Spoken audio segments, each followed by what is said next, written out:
तर आज आहे ना सकाळी सकाळीच मेसमध्ये पोहे बनवले होते मुलींना. तर नाश्ता दिला पोह्यांचा. नंतर पीठ मळून घेतलं आणि पीठ भिजत ठेवलं आणि नंतर भेंडी चिरायला घेतली.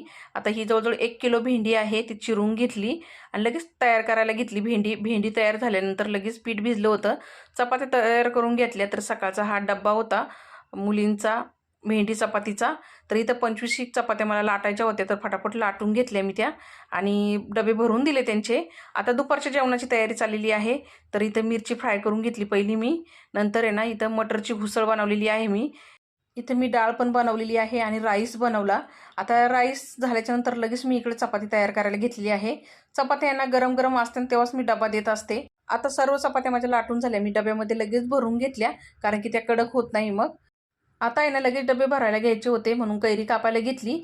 मेसच्या मुलीला मी देत असते, आंब्याचा सीझन आहे म्हणून. तर हे होतं दिवसभरचं मेसमधलं रुटीन. धन्यवाद.